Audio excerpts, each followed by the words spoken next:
Donc mettre en cohérence la carte des espaces stratégiques agricoles, nous le savons, ça devient et c'est indispensable.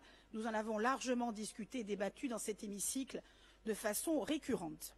Avec le recul, nous pouvons affirmer aujourd'hui que l'enquête publique du PADUC de 2015 avait fait ressortir un certain nombre d'imprécisions, des problèmes d'échelle, des problèmes de méthodologie et le peu de concertation en amont avec les élus et les administrés, et nous connaissons les failles juridiques qui ont suivi. Puisqu'en mars 2018, le tribunal administratif de Bastia annulait le volet du PADUC portant sur la carte des ESA et que la décision, vous le savez, était confirmée par la Cour administrative de Marseille dans son jugement du 24 mai 2019. Donc avant que la nouvelle enquête publique ne soit lancée, vous avez demandé, et c'était une très bonne initiative, au maire, en novembre 2018, de remonter à la UE les erreurs d'appréciation, les parcelles artificialisées, bref, soit toute information de nature à rendre enfin fiable cette nouvelle carte des ESA. Le 16 juillet 2019, faisant suite à la délibération du Conseil exécutif de Corse qui arrêtait, dans le cadre de la première modification simplifiée du PADUC, le projet de nouvelle carte des ESA, vous sollicitiez là l'avis des maires et ses réglementaires en tant que personnes publiques associées et les maires disposaient d'un délai de 3 mois pour répondre. Plusieurs communes avaient d'ailleurs répondu et certains élus n'avaient pas caché leur déception de constater que le travail fastidieux qu'ils avaient fourni n'avait été que très partiellement pris en compte. Depuis le 16 octobre, le sujet n'a plus été abordé.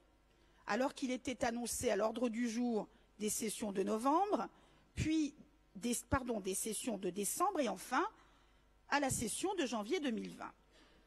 En vain. Et puis le 6 février 2020, les maires recevaient un courrier signé du président de l'exécutif en mairie, les informant que l'enquête publique était finalement programmée du 10 février au 13 mars. Donc un démarrage 4 jours après la réception du courrier et une fin d'enquête publique 2 jours avant le premier tour des municipales. Alors, outre le timing très étonnant, en pleine préparation des élections municipales, et un avis d'enquête publique, excusez-moi, que personne n'a lu, paru dans le quotidien régional le 25 janvier 2020, nous déplorons aujourd'hui l'inadéquation entre l'enjeu régional du PADUC et la faiblesse des moyens mis en place pour que cette enquête publique puisse se dérouler dans des conditions optimales.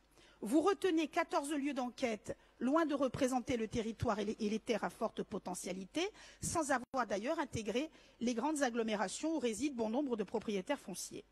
Le nombre d'enquêteurs, les jours de permanence et les horaires d'ouverture restreints permettant à la population d'échanger avec les commissaires enquêteurs sont, à notre avis, sous-dimensionnés. Vous savez bien que plus la carte des ESA sera fiable, plus les chances de voir des documents d'urbanisme aboutir et sans contestation sera grande. Donc nous souhaiterions connaître aujourd'hui les raisons qui vous ont poussé à lancer, sans information préalable de cette Assemblée, des associations de maires et de la Chambre des territoires, une enquête publique, si j'oserais dire en catimini, sur un sujet aussi complexe et polémique, à quelques jours de l'élection municipale qui mobilise les élus et le personnel administratif en charge de leur organisation et avec des moyens limités. Et enfin, ça intéressera tout le monde, les communes ayant besoin de visibilité pour l'élaboration de leurs documents d'urbanisme.